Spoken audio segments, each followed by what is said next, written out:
अस्सलाम वालेकुम स्टूडेंट्स। मैं हूं डॉक्टर बुरहान खान और जैसा कि मैंने आप लोगों को बताया था कि हम बाकायदा स्टार्ट लेंगे NMDCAT के प्रिपरेशंस का, प्रिपरेटरी जो क्लासेस होंगे तो हमने स्टार्ट अभी लिया हुआ है बाकायदा स्टार्ट क्लास फर्स्ट ईयर का जो फर्स्ट चैप्टर है स्टोइकोमेट्री का, उनके जो उस चैप्टर के जो MCQs है उसके साथ में हाजिर हूँ आप लोगों की खिदमत में। ये फर्स्ट मैंने क्वेश्चन लिखा हुआ है, बड़ा सिंपल क्वेश्चन है और मैं आप लोगों को बता दूं हम सिंपल से जाएंगे मुश्किल की तरफ आहिस्ता आहिस्ता। तो ये जो क्वेश्चन है ये तो बड़ा आसान है। Which of the following shows molecular mass of glucose. ठीक है, आपने ग्लूकोज पे नजर रखना और ये जो वर्ड लिखा हुआ है मॉलिक्यूलर मास, मॉलिक्यूलर मास का मतलब होता है मास ऑफ सिंगल मॉलिक्यूल। सही है, किसी भी चीज का मॉलिक्यूलर मास का मतलब होता है मास ऑफ सिंगल मॉलिक्यूल। तो ग्लूकोज का सिंगल मॉलिक्यूल C6H12O6 इसी तरह होता है, फार्मूला सबको याद है। इन चीजों को अगर आप मिला ले तो ये बराबर हो जाता है आपका 180। अब मॉलिक्यूलर मास यानी सिंगल मॉलिक्यूल का मास, तो सिंगल मॉलिक्यूल के मास को हम यूजुअली किस यूनिट में रिप्रेजेंट करते हैं? AMU में। तो ये जो और ऑप्शन है वो ये वाला ऑप्शन आप लोगों का सही ऑप्शन है, लेकिन ये गलत क्यों है? ये इसलिए गलत है, कॉमन सेंस की बात है। एक मॉलिक्यूल इतने ग्राम्स के बराबर कहां होता है? मॉलिक्यूल तो वो टाइनी कोई चीज है, या फिर इसी तरह नैनोग्राम में भी इतना उसका मास नहीं आ सकता। तो बेस्ट जो ऑप्शन है आप लोगों का 180 AMU है। इसमें स्टूडेंट कंफ्यूज हो जाते हैं कि शायद ये सब मास की यूनिट्स हैं, तो शायद ऑल ऑफ दीस को, लेकिन ये बिल्कुल भी गलत होंगे। आप लोगों का सही वाला ऑप्शन क्या है? 180 AMU, क्योंकि रिलेटिव एटॉमिक मास यानी सिंगल मॉलिक्यूल का मास हम रिलेटिव मालूम करते हैं, रिलेटिव एटॉमिक मास से निकालते हैं। तो ये आप लोगों का सही ऑप्शन है। देखते हैं, इससे थोड़ा मुश्किल क्वेश्चन की तरफ जाते हैं। नेक्स्ट जो हमारा क्वेश्चन है इसमें आप देख ले, अब आप देख ले इसी AMU में आप लोगों को दोबारा कंफ्यूज करने की कोशिश की जा रही है। The molar mass of water in AMU, ये मुझे बता दे। अब आप देख ले यहां साफ साफ लिखा हुआ है कि किस मास का हमसे पूछा जा रहा है? मोलर मास का। तो मोलर मास का मतलब होता है एक मोल का मास। ठीक है, अब और मोलर मास सबको पता है कि हम इसको किस यूनिट में रिपोर्ट करते हैं? ग्राम्स में। यानी किसी चीज का फार्मूला मास अगर आप ग्राम में रिप्रेजेंट करें तो उसको हम कहते हैं उसको हम कहते हैं मोलर मास। ठीक है, तो पानी का फार्मूला ये है H2O। अब इसको आप कर ले तो ये 18 के बराबर होता है। इसको हम रिपोर्ट करते हैं, यानी जब 18 ग्राम पानी किसी जगह पड़ा हो तो उसको हम कहते हैं 1 मोल ऑफ वाटर। लेकिन मुझसे यहां पे AMU में पूछा जा रहा है कि AMU में मुझे बता दें। तो यहां आप लोगों ने ये देखना होगा कि इतने ग्राम कितने AMU के बराबर होंगे। तो आप सबको पता है कि 1.66 into 10 raised to the power -24 ग्राम जो होते हैं वो 1 AMU के बराबर होते हैं। लेकिन 1 ग्राम कितने AMU के बराबर होगा? इसको आप क्रॉस मल्टीप्लाई करें। इसको अगर आप करें तो ये आपका 6.023 into 10 raised to the power 23 AMU के बराबर हो जाएगा। ठीक है, यानी 1 ग्राम कितने AMU के बराबर होते हैं? इतने AMU के बराबर होते हैं। सही है, तो आप अगर स्केल के ऊपर इतने AMU डालें, कितने, इसको अगर आप देख ले तो ये Na है, ये आपका यहां से यहां तक ये कंप्लीट एवोगैड्रो नंबर है, और AMU आप नीचे ले आए इसके साथ यूनिट के तौर पर। तो 1 ग्राम में कितने AMU होते हैं? इतने। 1 कंप्लीट एवोगैड्रो नंबर का AMU है इतने AMU। अगर आप किसी चीज का स्केल के ऊपर डाल दे तो उसका मास कितना आ जाएगा? 1 ग्राम। अब ये मुझे एक की के तौर पर इसको मैं यूज करूंगा। 1 ग्राम में इतने AMU होते हैं। तो किसी भी मॉलिक्यूल का पूछा गया हो, अब मुझसे वाटर का पूछा गया है तो उसका 18 ग्राम होते हैं। तो 18 ग्राम कितने AMU के बराबर हो जाएंगे? क्रॉस मल्टीप्लाई करें तो ये सीधा सीधा आपको 18 मल्टीप्लाइड बाय NaAMU, ये वाला ऑप्शन आप देख लें, इसमें होगा हाँ ये हमारा सही ऑप्शन है। ठीक है, तो इसको आप जनरलाइज करें। अब किसी भी मॉलिक्यूल का, किसी भी सब्सटेंस का मोलर मास आपसे AMU में पूछा जा रहा है, तो आप क्या करें? उसी चीज का जो मास है उसको मल्टीप्लाई करें किस चीज के साथ? NaAMU के साथ, क्योंकि 1 ग्राम में इतने AMU होते हैं तो उस चीज का अपना जो टोटल ग्राम है वो कितने AMU के बराबर हो जाएंगे? सीधा सीधा मल्टीप्लिकेशन से ये हो जाता है। तो ये वाला ऑप्शन आपका सही ऑप्शन है। इस चीज को आप जनरलाइज करें और अच्छी तरह से सीखे कि 1 ग्राम में कितने AMU होते हैं। सही है, इस तरह फिगर्स में भी शो कर सकते हैं, और ये चूंकि एवोगैड्रो नंबर है तो इस तरह भी ऑप्शंस को आपने देखना होगा। ये वाला ऑप्शन इस तरह दिया हो 6.023 में, तो फिर आपने उस हिसाब से इसको एडजस्ट करना होगा। यहाँ Na लिखा था तो मैंने इसको कन्वर्ट करके Na की शक्ल में आप लोगों को दिखा दिया। नेक्स्ट क्वेश्चन देखते हैं। नेक्स्ट हमसे क्या पूछा जा रहा है, हाँ यहाँ आप देख लें, number of atoms present in 18 AMU of water. सीधा AMU में बार बार जो है क्वेश्चंस आ रहे हैं, और इस तरह के क्वेश्चंस आपने देखे होंगे जो हमारे इंडिकेट के ओरिजिनल टेस्ट होते हैं, इसमें बहुत सारे इस तरह के क्वेश्चंस होते हैं। अब देख ले, यही पानी है लेकिन 18 AMU में, 18 AMU सीधा सीधा सबको पता है ये H2O का 1 मॉलिक्यूल होता है, सही है। मोलर मास नहीं है, ये मॉलिक्यूलर मास है। तो सिंगल मॉलिक्यूल का मास पानी का इतना होता है। अब इसमें कितने एटम्स है, तो ये एक मॉलिक्यूल है हमारे सामने पड़ा हुआ है, इसमें टोटल कितने एटम्स है, 2 हाइड्रोजन और 1 ऑक्सीजन। तो ये वाला ऑप्शन आपका सही ऑप्शन है, ठीक है। तो स्टोइकोमेट्री का जो इंडिकेट के क्वेश्चन है ये कंटिन्यूएशन में है, और ये हमारा अगला क्वेश्चन है। लिखा हुआ है what is the gram formula unit of 207 gram of potassium carbonate, molar mass भी साथ दिया हुआ है। इसमें आपसे क्या पूछा जा रहा है, ग्राम फार्मूला यूनिट्स। इसमें स्टूडेंट्स कंफ्यूज हो जाते हैं कि ये ग्राम फार्मूला यूनिट क्या चीज है। तो मैं आप लोगों को बता दूं, ग्राम फार्मूला यूनिट, इन चीजों को आपने याद रखना होगा। इसी तरह ग्राम मॉलिक्यूल, नहीं तो आप मेरा जो स्टोइकोमेट्री के लेक्चर्स हैं YouTube पे वो फॉलो करें, उसको देखें, तो ये चीजें समझ आ जाएगी आप लोगों को वहां से। ग्राम मॉलिक्यूल और इस तरह ग्राम एटम, ये दरअसल मोल के पुराने नाम है। आयनिक कंपाउंड्स के लिए मोल को हम क्या कहते थे, ग्राम फार्मूला यूनिट। मॉलिक्यूलर कंपाउंड्स के लिए क्या कहते थे, ग्राम मॉलिक्यूल। और इसी तरह एलिमेंट्स के लिए मोल की जगह हम पहले क्या वर्ड यूज करते थे, ग्राम एटम। तो इस तरह के वर्ड्स अगर आते हैं तो इसका मतलब होता है आपसे मोल पूछा जा रहा है, क्या चीज, मोल। तो अब आप देख लीजिए, बड़ा सिंपल क्वेश्चन है। आपको 207 ग्राम पोटेशियम कार्बोनेट कहते हैं कि इसका मोलर मास ये है।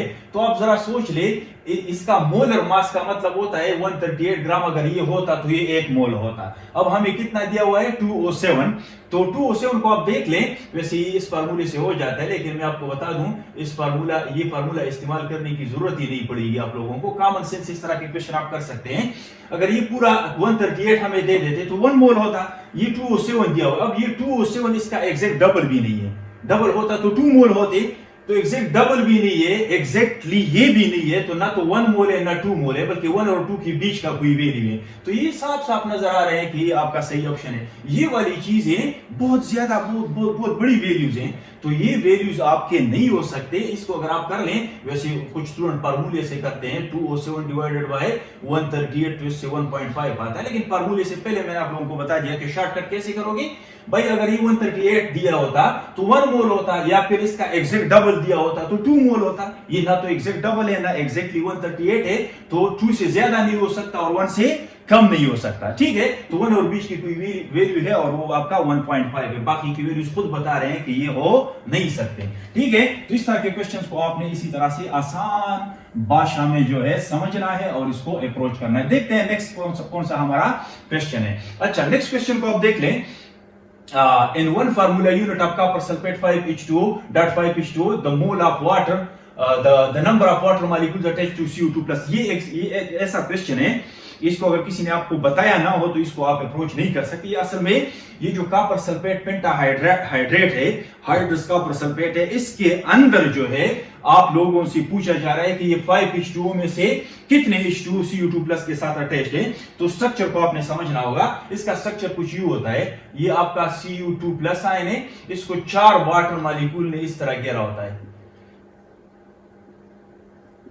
ठीक है। ये आपका 4 वाटर मॉलिक्यूल कॉपर के साथ इस तरह कोऑर्डिनेट कोवेलेंट बॉन्ड बनाए होते हैं। ये एक आपका वाटर का कोऑर्डिनेट कोवेलेंट बॉन्ड, ये दूसरे वाटर का, ये आपका तीसरे और ये चौथे। और इसी तरह इसको आप स्पेयर में बंद करें, कॉपर CO2 प्लस इस तरह होता है। इसके स्ट्रक्चर के अंदर जो 5वां वाटर मॉलिक्यूल होता है वो आपका यूं इधर आया होता है।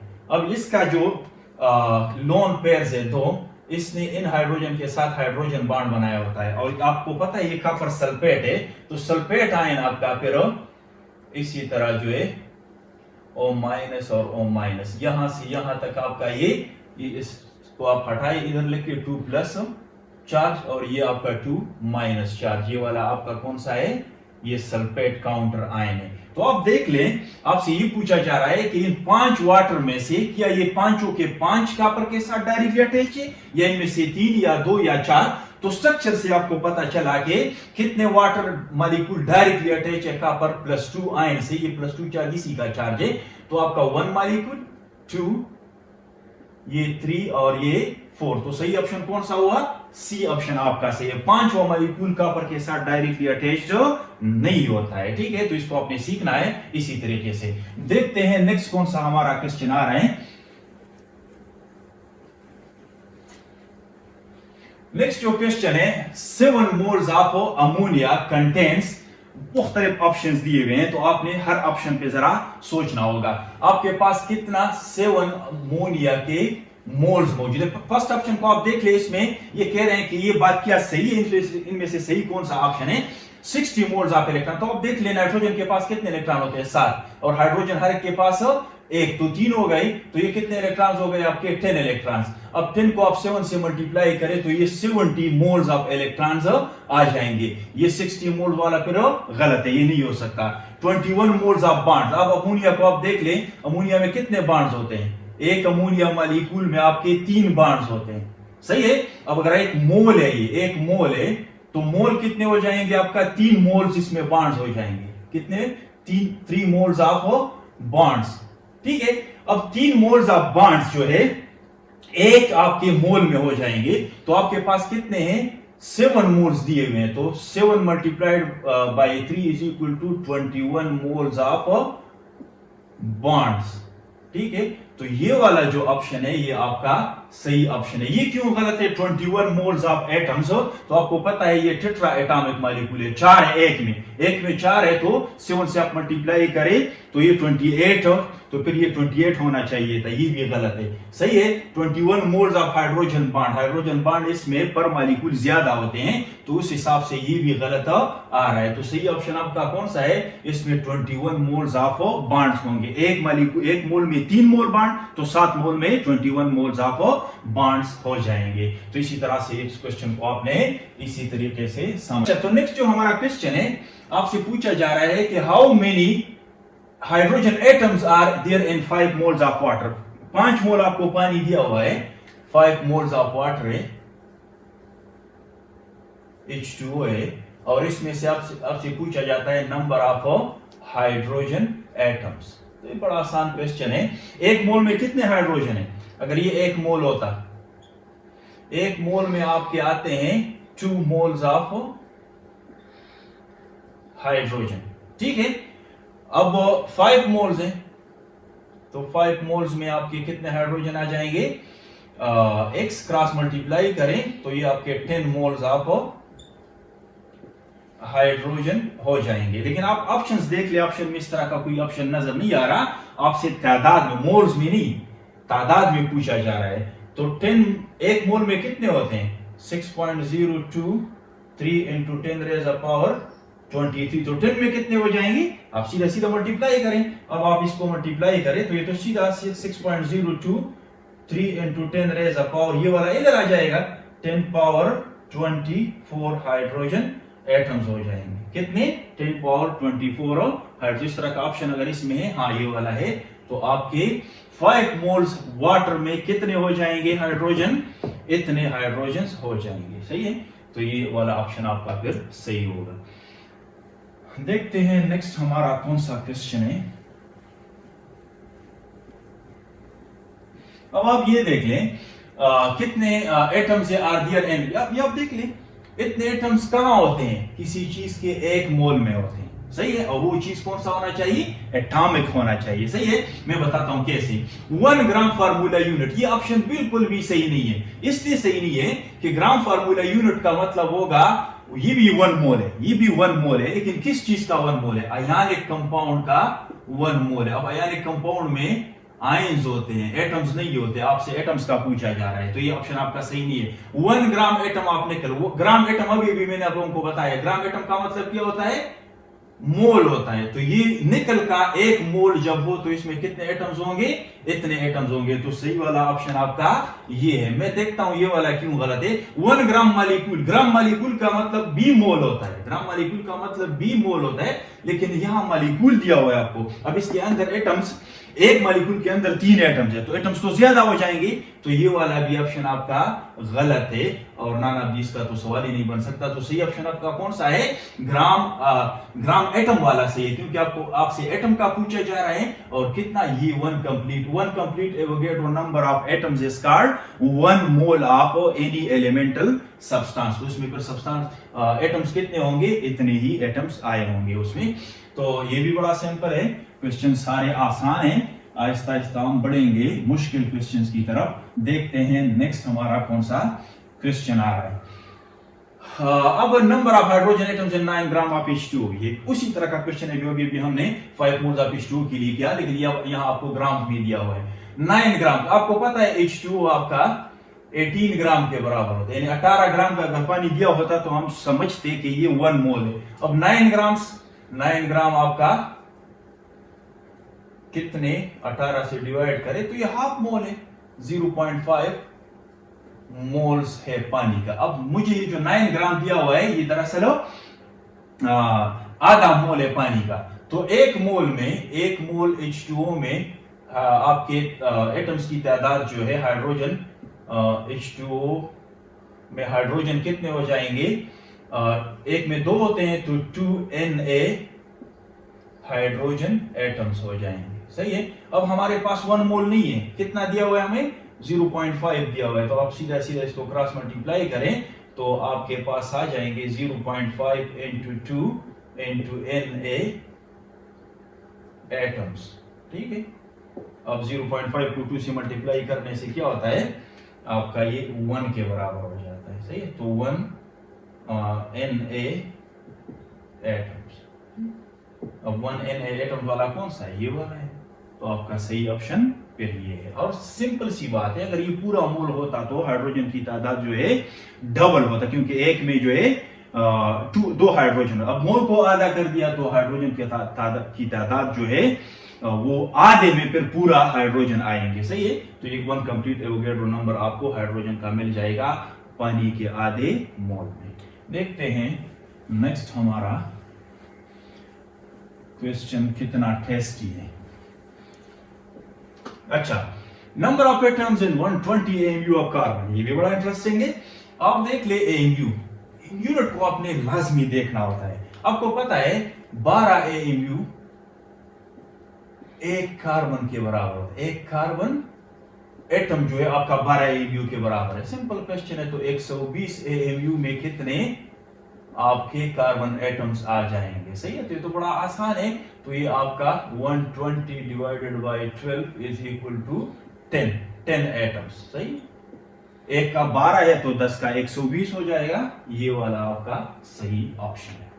देखते हैं नेक्स्ट हमारा कौन सा क्वेश्चन है। अच्छा जी, ये जो क्वेश्चन है, a ring contains 1.2 gram of diamond, the number of carbon atoms. एक रिंग है कोई, सही है, एक रिंग है और इसमें आपका ये डायमंड लगा हुआ है। सही। और इसका मास टोटल कितना है? इसको अगर आप ये करें तो ये 1.2 ग्राम है। अब आपसे पूछा जा रहा है कि इस रिंग में ये जो डायमंड लगा हुआ है इसके अंदर टोटल कार्बन के एटम्स कितने होंगे? तो ये तो बड़ा सिंपल है। आपको पता है कि हम किस तरह करते हैं 1.2 ग्राम में। तो अगर ये 12 ग्राम होता, 12 ग्राम यानी कंप्लीट 1 मोल होता, तो इसमें पार्टिकल्स कितने होते? Na। सही है। अब ये 12 ग्राम नहीं है, 1.2 सिंपल वैसे मैं करा रहा हूं आप लोगों को। क्रॉस मल्टीप्लाई करें तो ये 12x is equal to 1.2 Na। सही है। तो आप इसको 1.2 को डिवाइड करें 12 से तो और साथ Na इस तरह आ जाएगा आपका। तो इसको करने से आपका ये इस तरह हो जाएगा, यहाँ आपका 10 आ जाएगा। तो Na/10, ये वाला ऑप्शन आपका सही है। ए ऑप्शन आपका ठीक है। सही है। तो कितने एटम्स हो जाएंगे आपके? अब आपको Na की शक्ल में दिए हुए ऑप्शन को आपने इस हिसाब से कैलकुलेट करना होता है।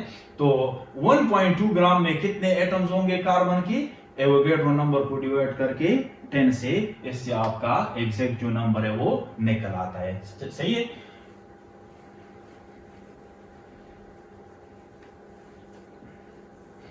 देखते हैं नेक्स्ट हमारा question. Number of oxygen atoms in 8 gram of SO2। बड़ा सिंपल क्वेश्चन है। एटॉमिसिटी का अगेन आपसे पूछा जा रहा है। SO2 आपका एक SO2 में कितने ऑक्सीजन एटम्स होंगे? एक SO2 की मैं बात कर रहा हूं, तो 2 है। नजर आ रहे हैं आपको? सही है। अगर ये 1 मोल होता, 1 मोल, तो 1 मोल में फिर 2 मोल SO2 यानी O2 के एटम्स गए होंगे, तो ये 32 ग्राम है। कितना है? 32 ग्राम में आपके 2 into Na। अब मैंने ग्राम में रिप्रेजेंट किया, तो एक मोल में कितने होते हैं? एक मोल में इतने मॉलिक्यूल्स हो जाएंगे, और हर मॉलिक्यूल के अंदर 2 ऑक्सीजन एटम है, इसलिए मैंने इसको वैसे मैं जनरली आप लोगों को बता दूं, एटॉमिसिटी अगर किसी चीज का आपसे पूछा जा रहा है, नंबर, एटॉमिसिटी का मतलब होता है नंबर ऑफ एटम्स, तो उसका जो नंबर है, नंबर पर मॉलिक्यूल, एक मॉलिक्यूल में जो इसके एटम्स आपको नजर आ रहे हैं, उसको आपने मल्टीप्लाई करना होता है एवोगैड्रो नंबर के साथ। तो इसमें 2 मुझे नजर आ रहे हैं पर मॉलिक्यूल, और ये मोल की मैं बात कर रहा हूं, तो टोटल इतने मॉलिक्यूल्स हो जाएंगे, हर मॉलिक्यूल में 2 जा रहे हैं, तो 2 मल्टीप्लाइड बाय Na। लेकिन क्वेश्चन मुझे इस तरह दिया हुआ है कि 8 ग्राम में मुझे बता दो, तो 8 ग्राम में तो और भी आसान हो जाएगा। इसको आप क्रॉस मल्टीप्लाई करें, तो ये आपका 8 मल्टीप्लाइड बाई 2 डिवाइडेड बाई 32, और साथ ऊपर क्या है? Na है। सही है। तो 2, 16 और 1 ओवर, सही है, ठीक है, ठीक है। तो ये आपका 1 ओवर 2 Na, ये वाला ऑप्शन जो है आपका सही ऑप्शन है, ये हमारा सही ऑप्शन फिर आएगा। नेक्स्ट देखते हैं, urea molecules in 250 centimeter cube when the molarity of solution is 0.1 mole। ठीक है, तो पहले तो आप मोलरिटी को समझे। मोलरिटी का मतलब होता है आपके 1000 ml में, अब ये आपको ml और सेंटीमीटर क्यूब एक चीज है, तो आप इसको किस तरह लिख लें? सेंटीमीटर क्यूब लिख लें। इसमें अगर आपका 1 मोल हो, किसी चीज का 1 मोल पर लीटर यानी पर 1000 सेंटीमीटर क्यूब हो, तो इस चीज को हम क्या कहते हैं? उस सोल्यूशन को हम कहते हैं 1 मोलर सोल्यूशन, यानी उसकी मोलरिटी क्या होगी? 1 होगी। इस तरह के सोल्यूशंस की मोलरिटी 1 होती है। अब आपका सोल्यूशन वो कह रहे हैं कि मोलरिटी कितना है? 0.1। तो इसका ये मतलब होगा कि आपका 1000 सेंटीमीटर क्यूब में कितने मोल्स है? 0.1 मोल्स है। सही है। तो 250 में आपके कितने मोल्स आ जाएंगे? वैसे मुझसे मोल का नहीं पूछा जा रहा है, मॉलिक्यूल्स का पूछा जा रहा है, लेकिन पहले मैं मोल्स कैलकुलेट कर रहा हूं। तो 250 में आपका कितने हो जाएंगे? सिंपल, आपके पास उधर इतना टाइम नहीं होता है, तो आपने इस तरह शॉर्टकट तरीके से अप्रोच करना होता है क्वेश्चन को। 250 इंटू 0.1 डिवाइडेड बाय 1000। सही है। अब इसको भी आप इधर ले आए। सही है। तो ये आपका एक तो इसके साथ कट जाएगा, ये आपका बन जाएगा 25 डिवाइडेड बाय 1000, तो ये आपका 0.025 मोल्स होंगे। सही।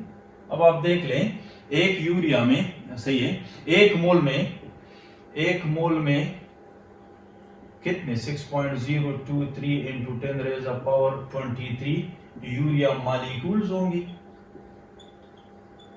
हमारे पास एक मोल नहीं है, ये जो 250 सेंटीमीटर क्यूब 0.1 मोलर सोल्यूशन का मैंने देखा, तो ये दरअसल इसमें इतने मोल्स है यूरिया के, तो इतने मोल्स में फिर कितने मॉलिक्यूल्स हो जाएंगे? 0.025 में कितने हो जाएंगे? अगेन इसको आप क्रॉस मल्टीप्लाई करें, तो ये आपका इसके साथ अगर इसको आप मल्टीप्लाई करें, तो इससे आता है 0.015 इंटू 10 रेज़ ऑफ पावर 23। अब इस डेसिमल पॉइंट को आप नहीं, 0.15 आता है, 0.15। इस डेसिमल पॉइंट को आप इधर ले आए। सही है। तो ये आपका 1.5 इंटू 10 रेज़ ऑफ पावर, ये फिर 22 हो जाएगा। सही। तो ये वाला ऑप्शन आपका, इतने यूरिया के मॉलिक्यूल्स हो जाएंगे आपके ये केवल सोल्यूशन में। तो इसको ये वाला ऑप्शन कौन सा है? ये आपका सही ऑप्शन आ रहा है। सही, गुड। अगला हमारा क्वेश्चन इससे थोड़ा सा डिफरेंट होना चाहिए, और देखते हैं कि वो किस तरह का क्वेश्चन है। अच्छा, which contain more percentage of carbon by mass आसान क्वेश्चन है। ये आपका C2H6 है, ये आपका C2H4 है और ये आपका C2H2 है। सही है। कार्बन के परसेंटेज का आपसे पूछा जा रहा है। तो यहां आप देख लें, आपके पास दो कार्बन है, 2 कार्बन वर्सेस 6 हाइड्रोजन। सही है। यहाँ 2 कार्बन है वर्सेस 4 हाइड्रोजन और यहाँ आपके 2 कार्बन है वर्सेस 2 हाइड्रोजन। सही है। तो इन चीजों के मुकाबले में जो है कार्बन का ये घटते जा रहे हैं और कार्बन का तो कांस्टेंट, इसका ऑटोमेटिक मतलब ये हुआ कि कार्बन का जो परसेंटेज ये यू जाते हुए इंक्रीज हो रहे हैं। इसके मुकाबले में अगर इस यहां इंक्रीज हो रहा है तो परसेंटेज का मतलब होता है पार्ट्स पर 100 में भी इंक्रीज होगा। तो ये इंक्रीज एग्जैक्टली आपको उधर भी मिलेगा परसेंटेज में। तो जैसे इधर आपका कार्बन का प्रोपोर्शन हाइड्रोजन के लिहाज से इंक्रीज हो रहा है, तो ये वाला ऑप्शन आपका सही है। कार्बन की परसेंटेज सबसे ज्यादा किसमें है? जिसमें कम हाइड्रोजन कार्बन के मुकाबले में आ रहे हैं। सही है। तो ये तो बड़ा सिंपल क्वेश्चन था। नेक्स्ट देखते हैं कौन सा हमारा क्वेश्चन है। At the same temperature and pressure which of the following will have same masses, same volume, same number of molecules and same number of atoms. आप लोगों ने एवोगैड्रोस लॉ को पढ़ा है। एवोगैड्रोस लॉ में हमने ये पढ़ा था कि अगर आपका टेम्परेचर, सही है, टेम्परेचर मुख्तलिफ गैसेस हैं, सही है, ये कोई गैस ए है, ये कोई गैस बी है, लेकिन टेम्परेचर और प्रेशर दोनों के लिए क्या है? सेम है। ठीक है। और वॉल्यूम भी सेम है। तो ये तो हमने पढ़ा था कि ये चीजें इनकी सेम हो सकती हैं। आपका वॉल्यूम, सही है, इसका और इसका सेम हो सकता है। इसी तरह नंबर ऑफ पार्टिकल्स, तो आपको पता है कि नंबर ऑफ पार्टिकल्स में दोनों में चाहे कोई भी गैस हो लेकिन same temperature and same pressure पे और वॉल्यूम एक जितना हो, तो नंबर ऑफ मॉलिक्यूल्स उसमें सेम होंगे। लेकिन इनके मासेस हमने ये पढ़ा था, जो हम एग्जांपल दे रहे थे, एक तरफ अगर आप कार्बन डाइऑक्साइड ले ले और दूसरी तरफ आप ऑक्सीजन ले ले, ये चीजें तो इनकी सेम हो सकती है लेकिन मास सेम नहीं हो सकता। तो ये क्वेश्चन इस तरह से पूछा जा रहा है कि क्या ऐसा भी हो सकता है कि मासेस भी इनके सेम हो सकते हैं? हाँ, अगर इनके मॉलिक्यूलर मास सेम है तो फिर मास भी सेम होगा। तो आप देख लें, इसका मॉलिक्यूलर मास जो है, बाकी चीजें तो सेम हो सकती है, तो हमने एवोगैड्रो लॉ में पढ़ा है। इसका मास जो है 32 होता है और इसका आपका 38 होता है, इसका आपका 44 और इसका 64, ये वाला आपका 2 और ये वाला आपका 72। तो ये तो ऑप्शन सही नहीं है हमारे, एक बचता है, इसको चेक करते हैं। आपको पता है इसका 28 होता है और इसका भी 28 होता है। तो सही वाला ऑप्शन आपका कौन सा है? ये सी नंबर ऑप्शन। ये ऐसे दो गैसेस हैं कि सेम टेम्परेचर एंड प्रेशर पर इनके नंबर ऑफ पार्टिकल्स, वॉल्यूम और साथ साथ जो है मासेस भी एक जितने होंगे। तो ये ऑप्शन आपका फिर सही ऑप्शन होगा।